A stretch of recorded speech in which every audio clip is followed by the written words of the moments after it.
Why, hello there, YouTube, and welcome to a Revolting review. So today I finally review Candyman.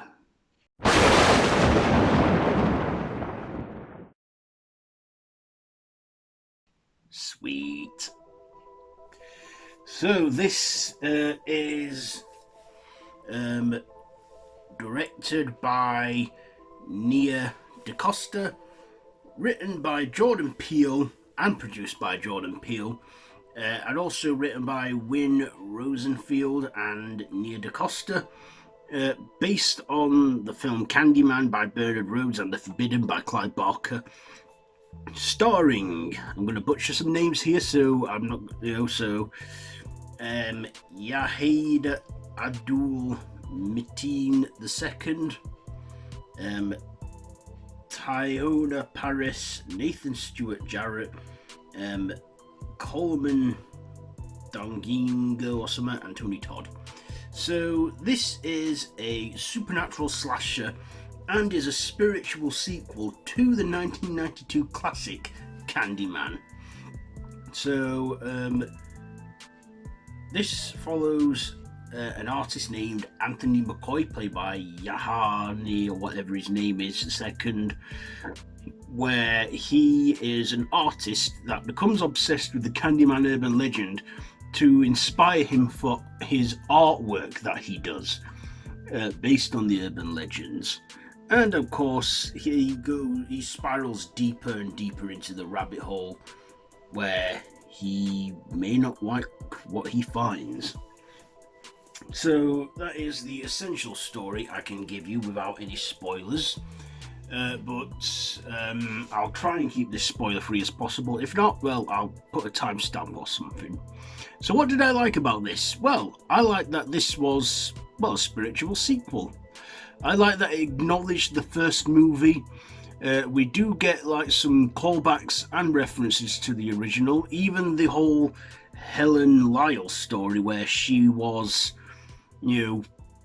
she was in the first one. We hear a quick story of her, what she did in that event. But then, of course, okay, spoilers now. I'm going to put a timestamp, so if you've not seen it, you're being warned now. So we find out that Anthony, if you've seen the original, he was the kid, the baby that Candyman took all them years ago and wanted to burn in the fire, and Helen saved him. And he goes to his mother seeking those answers, and he finds them out. We also find out that this guy named William is is an expert on the Candyman legend, but we didn't find out he is actually a proxy. And we also find out that Candyman isn't just one person, it's a whole hive. It is all, a mantle passed on, and every so often a new black man becomes the Candyman. They have their hands sawed off, a hook rammed into the stub, and the whole coat they get on there. And yeah, so basically it is a mantle handed down, no pun intended, where it is a hive. And it all started with Daniel Robital, who is the original Candyman, of course. And yeah, I love this one. I love the ending too. The ending was good, how we see Anthony become the next Candyman. And then at the very end, when the bees swamp and cover his face, we then see the face of the original Candyman, Daniel Robital, Todd, telling Anthony's girlfriend to tell everyone. And it ends there. I love the ending to that, how we got to see Todd. I love the whole callbacks and references we get to the first film. And I even like that we have a little vocal cameo from Virginia Manson, who was Helen in the first one. And yeah, spiritual sequel. And I actually like the spin they've done on this. And it was an enjoyable film. I really liked it. I guess a few negatives were, it was a little slow starting, but it soon picked up. And of course, if you say his name 5 times in the mirror, Candyman, Candyman, Candyman, Candyman, Candyman, he still comes for you and he slaughters you with his sinister hook. So I still like that. That's still irrelevant. And I like that the first movie is also still canon. It's been nearly 3 decades and, you know, this is the sequel that is done right. I mean, Candyman Farewell to the Flesh was alright. Day of the Dead was terrible. But this is a worthy sequel. The best sequel, I think. And there I was last year, all ready to see this movie, all excited, and that.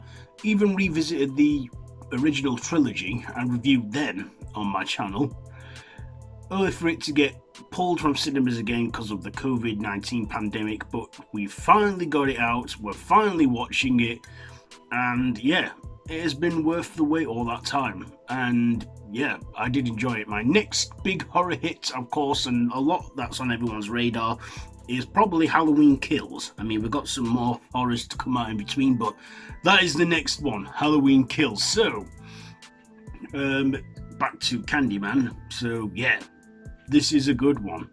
Some good effects in there, practical and digital. It was just great.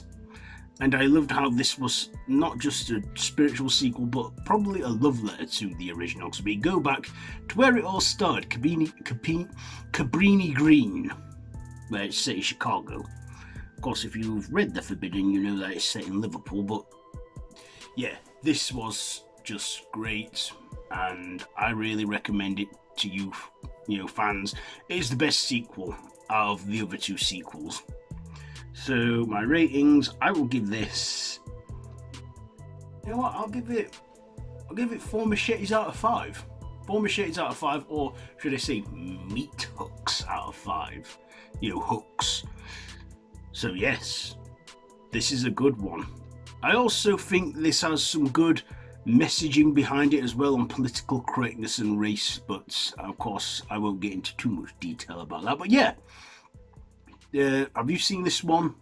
Let me know down in the comments below if you have. If you like this video, be sure to give it a big thumbs up and to share with your friends, and to feel free to subscribe to my channel if you haven't already, and I've already said notification bell if you're new here as well. And that. So yeah, I've been Random Ross. This has been a Revolting review on Candyman.